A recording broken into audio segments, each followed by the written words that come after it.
불어도 춤추지 않고 피리를 불어도 춤추지 않고, 이 제목으로 하나님 말씀 전하겠습니다.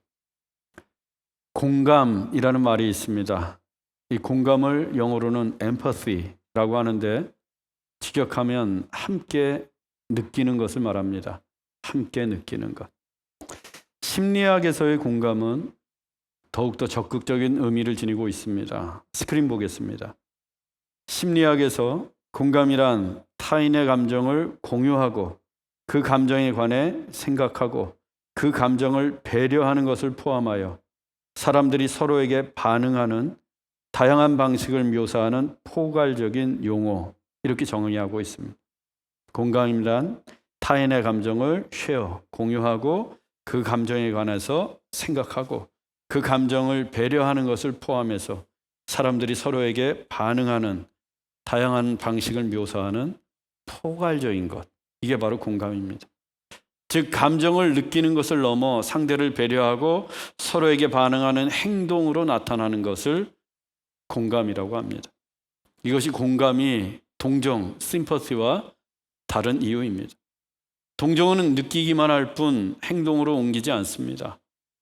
하지만 공감은 느끼는 만큼 행동하고 때론 느끼는 감정 그 이상까지 행동으로 옮기는 경우가 있습니다. 물론 동정도 좋은 감정입니다. 하지만 동정이 감정은 유발할 수 있지만 결과를 낳을 수는 없습니다. 공감해야, 함께 느끼고 함께 행동해야 기대하는 결과를 얻을 수 있습니다. 특히 공동체에서 공감의 능력은 대단히 중요합니다. 교회를 비롯하여 학교, 기업, 기관 등 공동체는 동정이 아니라 공감으로 움직이는 공동체입니다. 어느 공동체가 되었든 공동체의 일원이 함께 느끼고 함께 공감할 때 그 공동체가 정한 목표를 향해 정진해 갈 수 있고 또 목표도 이룰 수 있습니다.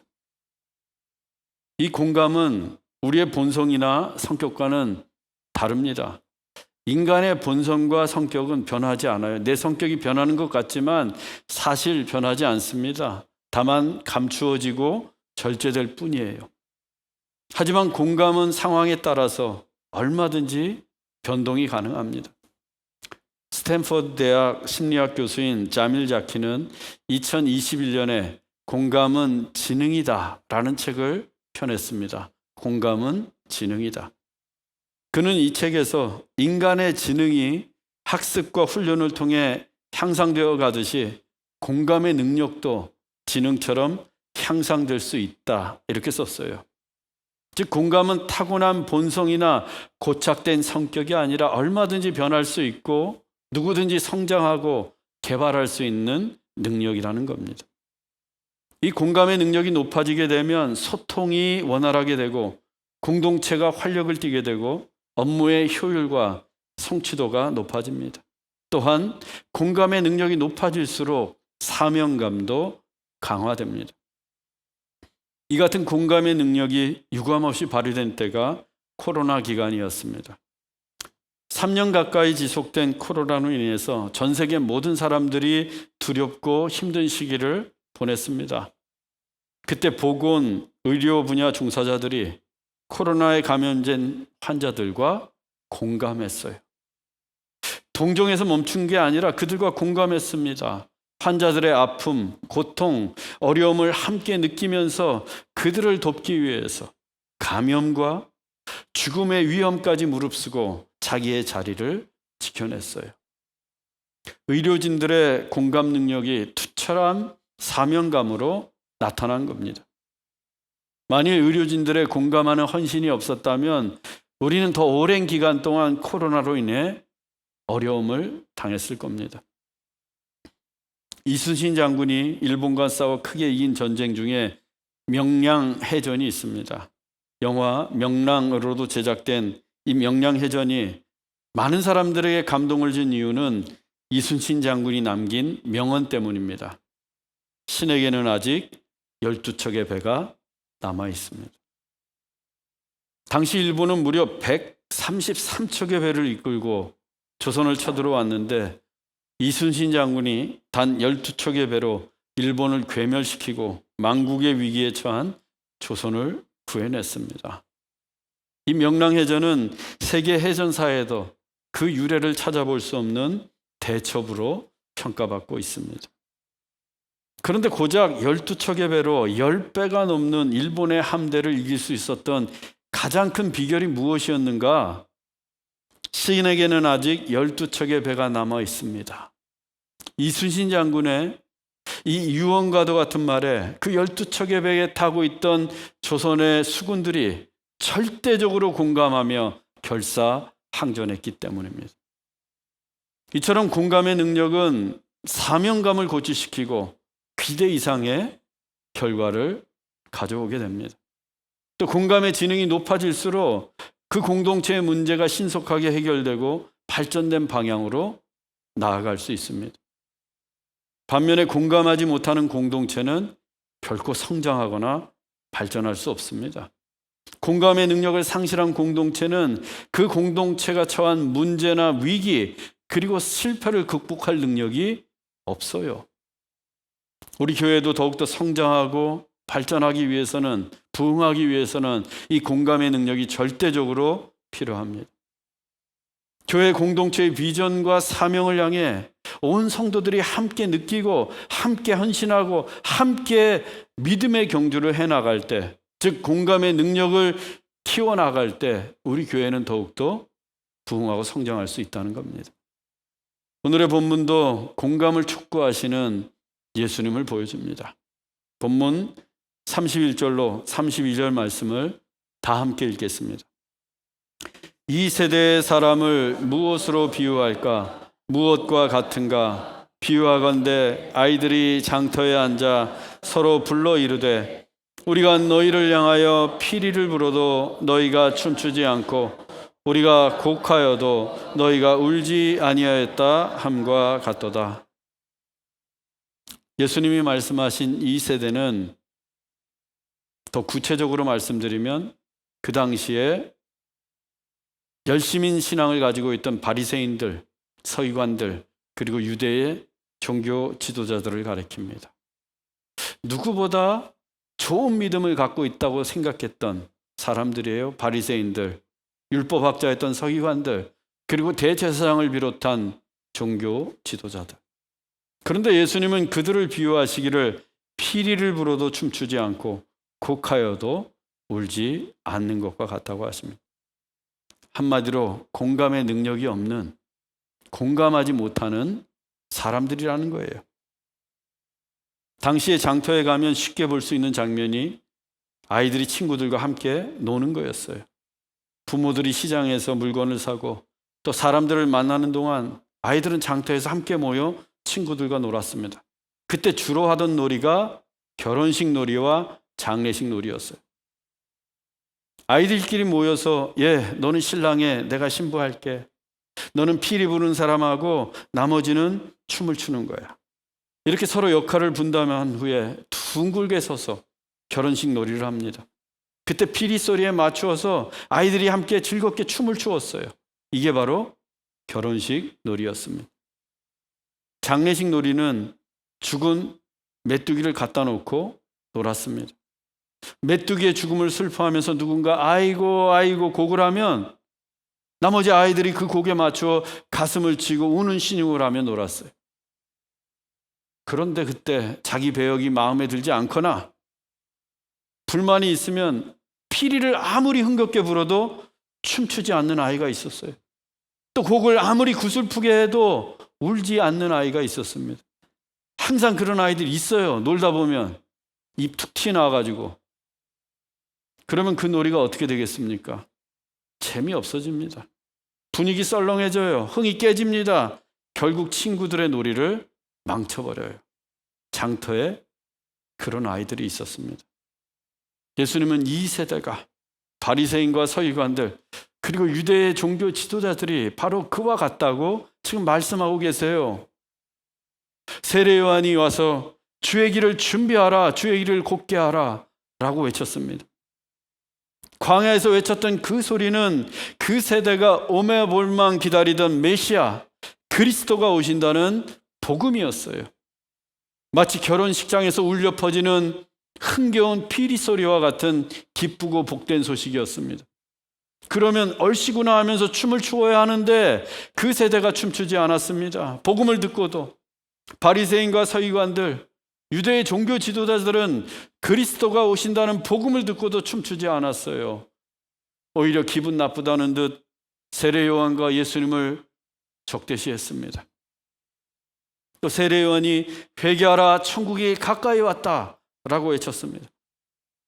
그리스도가 오신다는 것은 분명 기쁜 소식이에요. 그렇지만 또한 두려운 소식이기도 합니다. 왜? 예수님은 구원자이시면서 동시에 심판주이시기 때문입니다.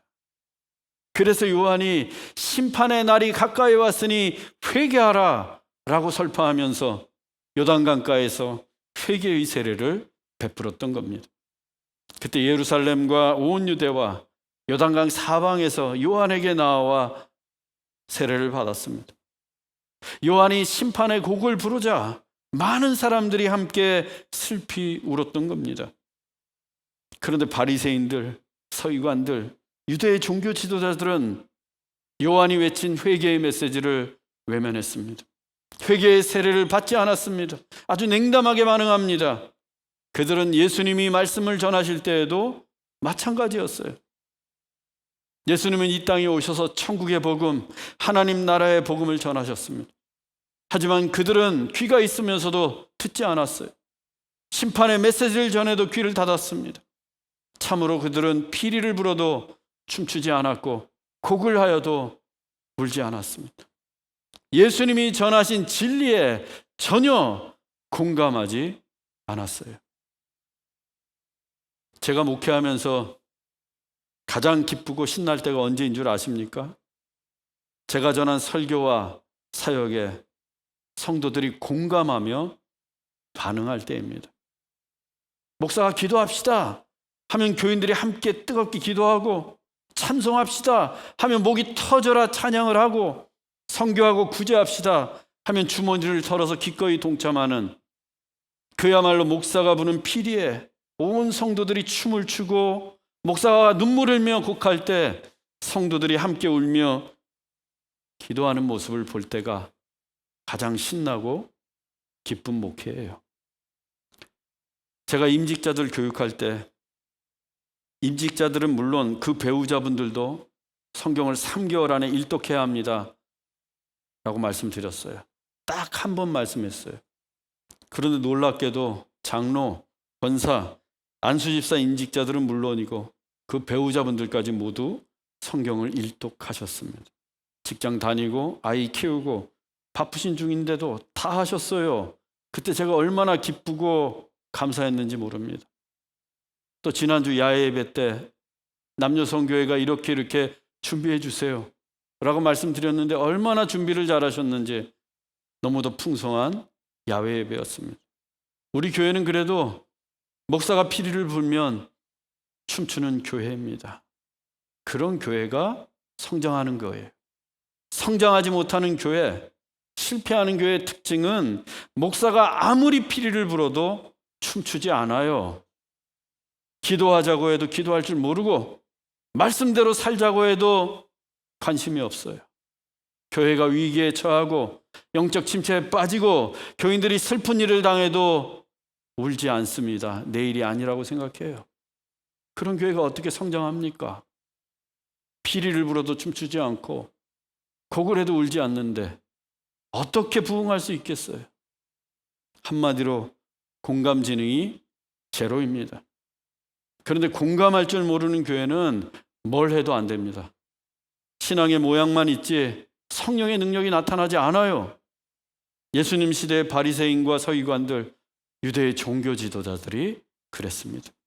그들은 진리의 말씀에 공감하지 못했고, 예수님이 피리를 불어도 춤추지 않았고, 예수님이 곡을 해도 울지 않았습니다. 왜? 예수님이 전하시는 말씀을 싫어했어요. 그들이 살던 방식과 너무도 다른 말씀이었기 때문입니다. 예수님이 사람이 떡으로만 살 것이 아니요 하나님의 입에서 나오는 말씀으로 살리라 라고 가르쳐 주셔도 그냥 떡으로만 살려고 합니다. 떡만 있으면 된다고 생각해요. 예수님이 내가 의인을 부르러 온 것이 아니라 죄인을 부르러 왔노라 라고 말씀하시면 죄인들이 신나해야 되잖아요. 춤춰야 되잖아요. 그런데 자기들이 의인인 줄 알고 춤추지 않아요. 내 눈에 있는 들보를 보라고 하시는데도 그냥 형제의 눈 속에 있는 티끌만 찾아내려고 합니다.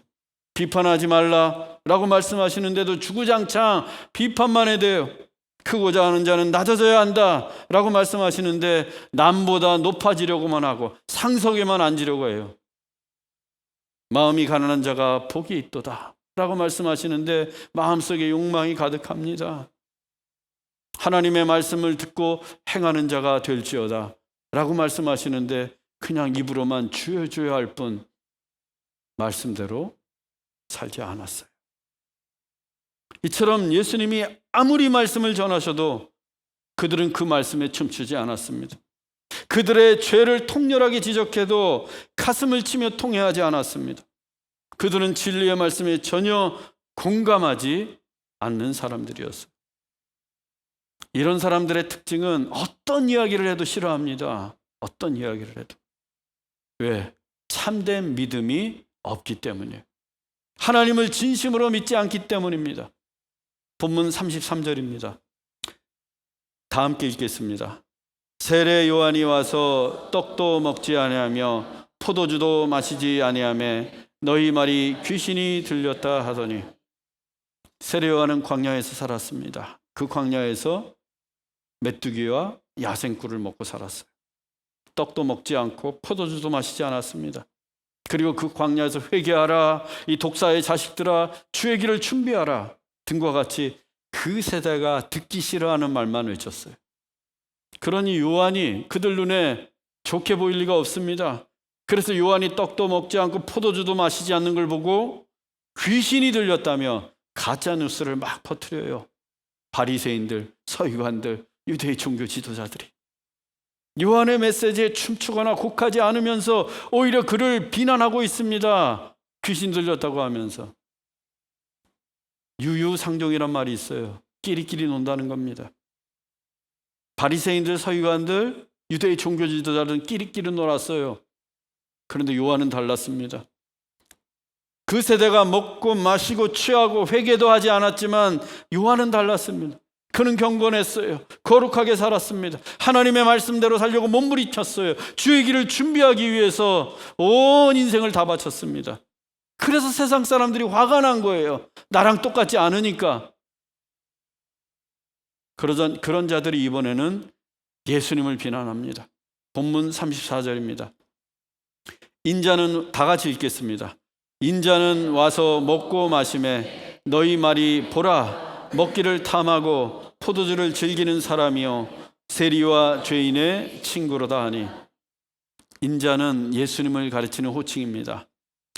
예수님에게는 두 가지 속성이 있습니다. 하나는 디비니티, 하나님의 신성이고 다른 하나는 휴머니티, 인간의 인성입니다. 즉 예수님은 하나님이시면서 동시에 사람이에요. 인자는 Son of Man, 즉 사람의 아들이란 뜻으로 예수님의 인성, 예수님의 사람 되심을 나타내는 칭호입니다. 즉 예수님도 완전한 사람이시기 때문에 보통 사람들처럼 먹고 마시기도 하셨어요. 그런 예수님을 향해서 세상 사람들이 보라 먹기를 탐하고 포도주를 즐기는 사람이라고 비꼽니다. 그리고 세리와 죄인들의 친구라며 예수님을 비난하고 있어요.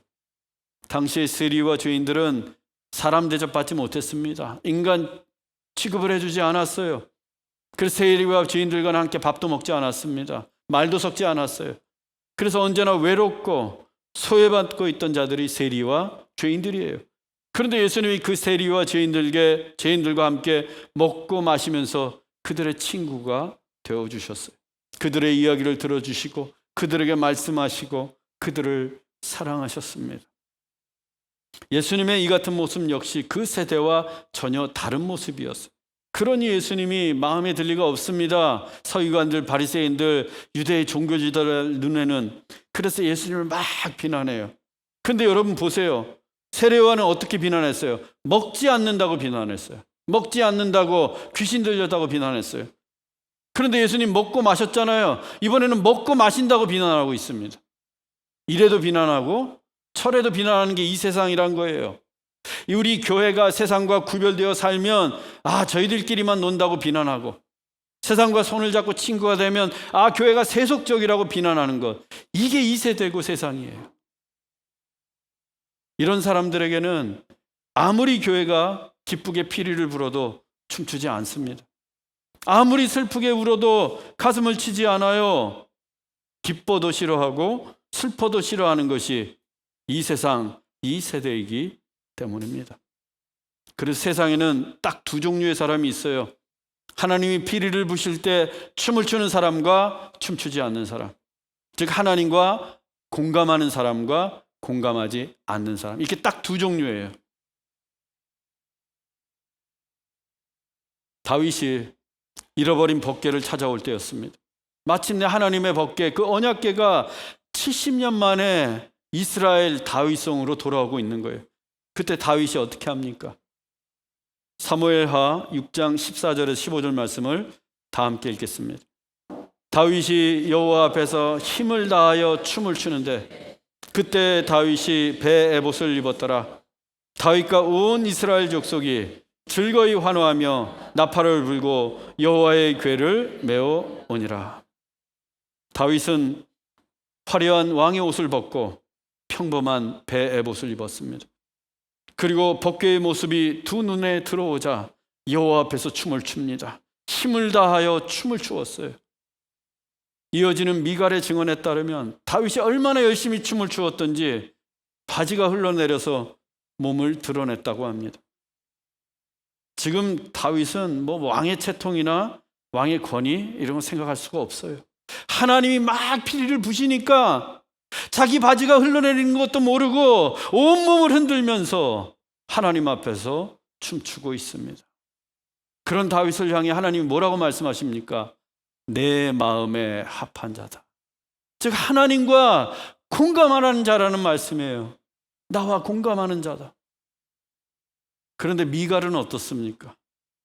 사무엘하 6장 16절, 19절 말씀을 함께 읽겠습니다.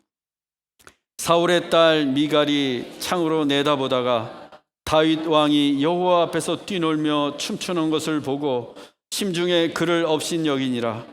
이스라엘 왕이 방탕한 자가 염치 없이 자기의 몸을 드러내는 것처럼 계집종의 눈앞에서 몸을 드러내셨도다. 미갈은 사울의 딸이자 다윗의 아내였습니다.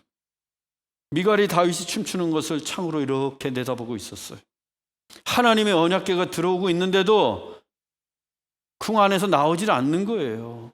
전혀 하나님과 공감하고 있지 못합니다. 또 다윗이 그렇게 춤을 추며 기뻐하는데도 그 다윗과도 미갈은 공감하지 못하고 있어요. 아니 오히려 다윗을 업신여깁니다. 왕이 방탕한 자가 염치 없이 자기의 몸을 드러내는 것처럼 계집종의 눈앞에서 몸을 드러내셨다. 다윗이 하나님 앞에서 있는 힘을 다해 춤을 추고 있는데 그래서 바지가 흘러내렸나 봅니다. 그걸 미갈이 보고는 책망합니다. 왕이 돼가지고 채통을 지키지 못한다는 거예요. 염치도 없이 방탕하는 자가 아무 데서나 옷을 벗는 것처럼 일국의 왕이 계집종들 앞에서 창피하게 자기 몸을 드러냈다고 비난하고 있습니다. 이 미갈이 피리를 불어도 춤추지 않는 전형적인 사람입니다. 그 미갈이 어떻게 됩니까? 사무엘하 6장 23절 말씀을 다 함께 읽겠습니다. 사울의 딸 미갈이 죽는 날까지 그에게 자식이 없으니라. 미갈은 죽는 날까지 자식을 얻지 못했습니다.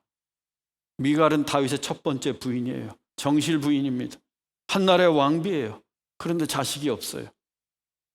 왕가에서 자식이 없다는 것은 그만큼 권력의 중심에서 멀어졌다는 겁니다. 그리고 자식은 당시에 하나님의 축복으로 인식하고 있었어요. 하나님이 피리를 부실 때 춤추지 않고 하나님보다 왕가의 채통과 권위를 더 중히 여겼던 미갈은 역설적이어도 그 왕가의 중심에서 멀어지고 있었습니다. 뿐만 아니라 하나님의 축복으로부터도 벗어나고 있었어요. 하나님이 피리를 부시면 춤을 추어야 합니다. 하나님이 곡을 하시면 울어야지 내가 복을 받고 공동체가 성장하고 이 세상이 새로워지는 거예요. 월드비전은 전 세계적으로 1억 명 이상을 후원하고 있고요. 또 굶주림에 처한 300만 명 이상의 어린이를 살려내고 있습니다. 세계 최대의 구호단체예요.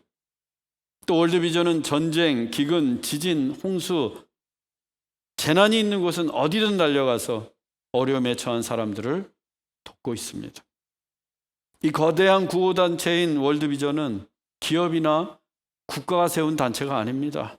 또 돈 많은 재벌이나 힘센 정치가 세운 것도 아니에요. 하나님을 신실하게 믿었던 밥 피어스라는 한 가난한 청년에 의해 시작되었습니다. 하루는 밥 피어스가 하나님께 이렇게 기도합니다. 하나님의 마음이 아플 때 내 마음도 아프게 하옵소서. 하나님의 마음이 아플 때 내 마음도 아프게 하옵소서. 하나님과 공감하겠다는 기도였어요. 1950년도에 밥 피어스가 미국에 살았습니다. 그런데 한국 땅에 터진 6.25 전쟁 소식이 뉴스를 타고 미국까지 전해졌어요. 전쟁통에 부모를 잃은 고아들과 남편을 잃은 여인들을 보고는 밥 피어스의 마음이 아프기 시작했고 눈물이 끊임없이 쏟아지기 시작합니다. 그래서 하나님께 기도합니다. 하나님, 제 마음이 너무 아파요. 하나님 마음도 아프시지요. 그리고는 한국의 전쟁 고아들과 과부들을 돌보기 위해 먼 태평양 바다를 넘어 한국 땅을 찾았습니다. 한국에 도착한 밥 피어스는 모자원을 세워서 과부를 돌보고 고아원을 지어서 부모를 잃은 아이들을 보살폈습니다. 또 전쟁 중에 눈을 잃고 팔다리를 잃은 사람들도 돌보았고 전쟁 포로들에게는 복음을 전하고 성경을 가르쳤습니다. 이것이 오늘날 세계 최대의 구호단체인 월드비전의 시작이었습니다. 1950년대 전쟁으로 폐허가 된 어둠의 땅 한국에서 월드비전은 그렇게 태동하게 되었습니다. 어떻게 이런 일이 가능했겠습니까? 하나님이 피리를 부실 때 밥 피어스가 춤을 추었고 하나님이 곡을 하실 때 밥 피어스가 눈물을 흘리며 하나님과 공감했기 때문입니다. 그 월드비전은 지금도 오늘날도 날마다 이 세상을 새롭게 하고 있습니다. 우리 교회가 태국과 몽골에 선교사를 파송했고 그분들을 후원하고 있습니다. 또 남은 선교를 통해 아프리카 제3국에 태양광 전기를 설치하는 사역을 하고 있습니다. 이 모든 사역들 역시 그 땅을 사랑하시는 하나님과 공감하는 것이요, 이 세상을 새롭게 하는 사역입니다. 그 아프리카 땅에 태양광 전기가 확 들어올 때 우리 마음이 얼마나 뜨거웠습니까? 하나님과 공감하고 있는 거예요. 사랑하는 형제자매 여러분, 믿음이란 무엇인가? 하나님과 공감하는 것입니다. 하나님이 진리와 사랑의 피리를 부실 때 있는 힘을 다해 춤을 추십시오. 하나님이 이웃의 고난과 아픔을 보며 곡을 하실 때에, 또 우리의 허물과 죄악 때문에 마음 아파하실 때에 우리도 가슴을 치며 울어야 합니다. 그때 우리는 하나님과 공감하며 우리의 삶은 물론이요, 이 교회와 세상을 새롭게 할 수 있습니다. 우리 모두 하나님이 피리 부실 때 춤을 추고 하나님이 곡하실 때 울 수 있는 공감의 능력을 지닌 그리스도인이 될 수 있기를 주 예수 그리스도의 이름으로 축원합니다. 기도하겠습니다. 사랑의 하나님, 우리가 아직 죄인 되었을 때에 예수님을 십자가에 내어주시기까지 우리를 사랑하신 하나님의 희생과 사랑에 감사와 찬양을 드립니다. 그 사랑을 깨닫고 하나님이 우리에게 말씀하실 때 그 말씀의 피리에 온 힘을 다해 춤을 추며 사는 우리 모두가 되게 하옵소서. 또한 하나님께서 이 세상을 보시고 탄식하실 때에 가슴을 치며 우는 자들이 되게 하옵소서. 또한 교회의 비전과 사명의 온 성도들이 함께 공감하며 믿음의 경주를 다하게 하옵소서. 그래서 언제나 하나님과 같은 마음을 품고 살아가는, 그래서 이 세상과 교회를 새롭게 하는 우리 좋은 씨앗교회 모든 성도들이 되게 하옵소서. 길이요 진리요 생명이신 예수 그리스도의 이름으로 기도하옵나이다. 아멘.